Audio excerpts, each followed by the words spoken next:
তার পুরনো স্মৃতি সব ডিলিট করে দাও। শেষ থেকেও নতুন একটা অধ্যায় শুরু হবে। সেলফ রেসপেক্টকে মূল্য দেয় না, তাদের থেকে দূরে থাক। মানুষ মাত্রই ভুল হয়, সেই ভুলগুলো থেকে শিক্ষা নেওয়া উচিত।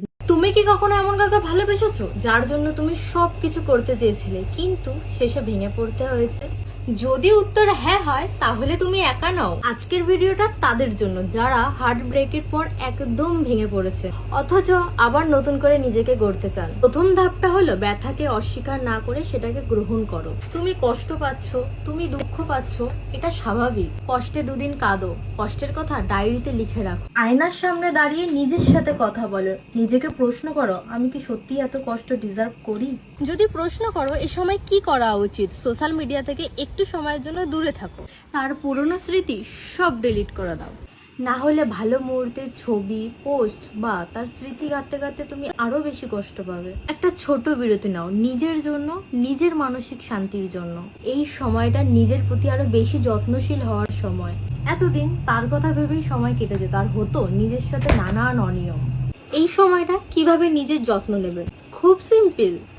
প্রত্যেকদিন সকালে তাড়াতাড়ি ঘুম থেকে উঠে স্নান করো, একটু শরীর চর্চা করো, নিয়ম করে ব্রেকফাস্ট, লাঞ্চ ও ডিনার করো। নতুন কিছু শেখো, এই যেমন ধরো নতুন একটা গল্পের বই পড়লে, একটা নতুন গান শুনলে, ইউটিউব দেখে নতুন কিছু রান্না শিখে মা বাবা ভাই বোন সবাইকে খাওয়ালে, কিংবা একটা ছবি আঁকলে। মোদ্দা কথা নিজের সময়টা নিজেকে আর নিজের ফ্যামিলিকেই দাও। একটা সময় তুমি বুঝবে তুমি নিজেই নিজের জন্য যথেষ্ট। নিজের মনের কষ্টগুলো খুব বিশ্বস্ত মানুষদের যেমন বাবা মা বা খুব কাছের কোনো বন্ধুর সাথে শেয়ার করো। দরকার হলে একদিন একটা কাগজে নিজের মনের কথা লিখে একটা বোতলে ভরে নদীতে ভাসিয়ে দাও, দেখবে মন হালকা হবে। তোমার উচিত এই হার্ট ব্রেকটাকে তোমার লাইফের টার্নিং পয়েন্ট করে নেওয়া। নিজেকে একটু সময় দিয়ে দেখো, হয়তো তুমি তোমার জীবনের নতুন কোনো লক্ষ্য খুঁজে পাবে, নতুন কোনো কাজ শুরু করতে পারবে।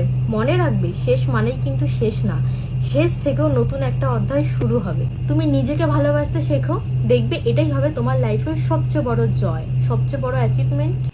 তোমার হৃদয় যদি ভেঙেও যায় মনে রাখবে তুমি কিন্তু এখনো পূর্ণ, এখনো শক্তিশালী।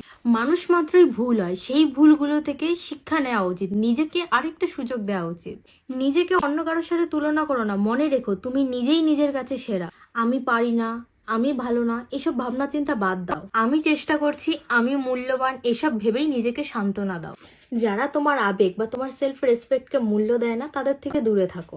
নিজের পুরনো ভুলগুলোকে ক্ষমা করো, সবাই ভুল করে, তাতে নিজের প্রতি ভালোবাসা হারানো উচিত না। কোনো এক সময় তুমি হয়তো ভাববে কেউ একজন এসেছিল জীবনে যে নিজেকে ভালোবাসতে কি করে হয় শিখিয়ে দিয়ে গেল।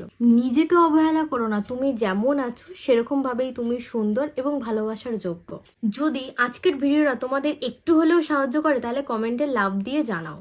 কমেন্টে লেখো তুমি এখন কেমন আছো। মনে রাখবে আমি তোমাদের পাশে সবসময় আছি, ছোট বোনের মতন বা বড় দিদি হিসাবে। আর হ্যাঁ, সাবস্ক্রাইব করতে কেউ বলো না, মনে রেখো আমরা সবাই একসাথেই হেল্প করব।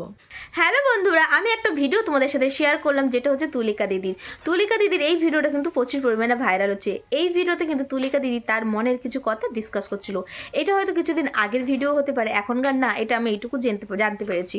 তো যাই হোক বন্ধুরা, ভিডিওটা তোমাদের শেয়ার করলাম। ভিডিওতে কিন্তু তুলিকা দিদি অনেক অনেক অনেক দুঃখের কথা একসাথে শেয়ার করেছে। মানুষকে কিভাবে ভুলে যেতে হয়, কিভাবে মানুষকে মনে রাখবে না, কোন কোন মানুষকে মনে রাখলে ভালো হয়, টু জেড অনেক ডিটেলস কথা কিন্তু শেয়ার করেছে। আসলেই কিন্তু এই ভিডিওটা করে কিন্তু তুলিকা দিদি ইনডাইরেক্টলি কি জানাতে চেয়েছে অবশ্যই কমেন্ট করো। আর ভিডিওটা তোমরা অনেকেই লিঙ্কটা আমাকে কমেন্ট করছিলে, দিয়ে বলছে দিদি এই ভিডিওটা ডিটেলস বলো। তো দেখো ডিটেলস তো ওরা কিছু শেয়ার করেনি, ডিটেলসটা আমি পেয়েছি ততটুকুই তোমাদের সাথে শেয়ার করলাম। আশা করছি তোমাদের কিন্তু ভীষণই হেল্পফুল হচ্ছে। আর এরকম যদি ভিডিও দেখতে চাও তো প্লিজ আমার চ্যানেলটাকে সাবস্ক্রাইব করে দিও। ওকে বন্ধুরা, নেক্সট কি রিলেটেড ভিডিও দেখতে চাও বা ইন্টারেস্ট আছে অবশ্যই কমেন্ট করো, তাহলে আমি চেষ্টা করব তোমাদের ওই রিলেটেড ভিডিও অবশ্যই তোমার সাথে শেয়ার করতে। তো চলো বন্ধুরা, আজকের জন্য কিন্তু এইটুকু। দেখা হচ্ছে অন্য কোনো ইন্টারেস্টিং ভিডিওতে। ওকে, বাই বাই।